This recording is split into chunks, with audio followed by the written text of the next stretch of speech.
Good evening India. Radhe Radhe, Ram Ram ji, Mata Rani सबकी खैर करें। तो मैं अर्चना फिर आ गई हूँ आप सबके बीच एक अच्छी सी कहानी लेके। आज की कहानी बहुत अच्छी है। कभी कभी किस्मत से कुछ हो जाया करता है। ये कहानी एक सत्य घटना है, लेकिन पात्रों के नाम काल्पनिक हैं, क्योंकि मुझे अनुमति नहीं है कि मैं पात्रों के नाम आप सबके सामने ले सकूं। बहुत सालों पुरानी बात है। उत्तर प्रदेश के एक जिले लखीमपुर खीरी के बारे में है। वहाँ प्रतिवर्ष एक सामूहिक विवाह रखा जाता है। एक बहुत बड़ा समारोह होता है। विशेषकर यह सामूहिक विवाह समारोह उन लोगों के लिए रखा जाता है जो आर्थिक रूप से बहुत मजबूत नहीं होते, और गरीब की कन्या का अच्छी तरह से विवाह करना या करा देना बहुत बड़ा पुण्य माना जाता है।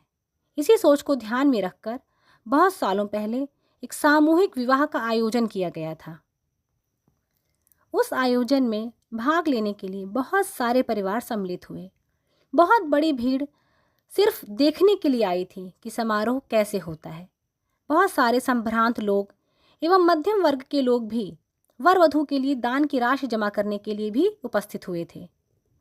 एक परिवार कानपुर जिले से विवाह समारोह को देखने के लिए आया था। वह परिवार आभूषण के व्यापारी का था। वह कानपुर के बहुत बड़े सेठ थे। वह अपनी पत्नी, बेटी और बेटे के साथ सम्मिलित होने के लिए आए थे। विवाह समारोह शुरू हुआ। मंत्रों की बौछार होने लगी। सभी वर वधुओं के चेहरे पर खुशियों की लहर थी। सभी के माता पिता संतुष्ट आंखों से अपने बच्चों के जीवन की नई शुरुआत देख रहे थे। इसी बीच एक निहायती खूबसूरत, मानो साक्षात देवी की तरह दिख रही लगभग 20-22 साल की लड़की कहीं किसी कोने में अकेली बैठी मायूस सी थी। उसके कपड़े एकदम पुराने फटे जैसे थे। सेठ जी के लड़के की नज़र उस पर अचानक पड़ गई। उसने अपने पिता से कहा कि उस लड़की के बारे में पता लगाएं। पिताजी को थोड़ा अटपटा लगा कि कहाँ वो और कहाँ मैं। ये कैसी बातें कर रहा है ये। दोनों के सोशल स्टेटस और फाइनेंशियल स्टेटस में ज़मीन और आसमान का अंतर था, बल्कि यूँ कहें कि आकाश और पाताल का फ़र्क था। फिर भी सेठ जी ने अपने बेटे की इच्छा को देखकर लड़की के पिता से बात की। उनके पिता भी ये सब सोच के आश्चर्यचकित रह गए। उनके पिता के हाथ पैर कांपने लगे। उन्हें समझ नहीं आ रहा था कि क्या हो रहा है। उनके पास एक अच्छी साड़ी खरीदने के पैसे भी नहीं थे उस वक्त। सेठ जी और लड़की के पिता भाग्यवश एक ही जाति बिरादरी के थे, सो ये समस्या हल हो गई।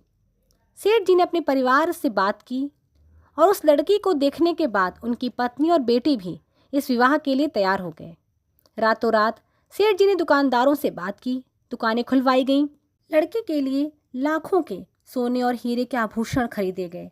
महंगी महंगी साड़ियाँ खरीदी गईं। फौरन दोनों की शादी कराई गई और अपनी बहू को विदा करा के सेठ जी कानपुर ले गए। भाग्य ने उसे रानी बना दिया। भाग्य में जो होता है वो मिलकर ही रहता है। ये कहानी आपको कैसी लगी मुझे कमेंट कीजिए, ज़रूर बताइएगा। स्वस्थ रहिए, खुश रहिए, मस्त रहिए और मेरे साथ जुड़े रहिए और मुझे अपने साथ जोड़े रखिए। Have a nice time. Bye.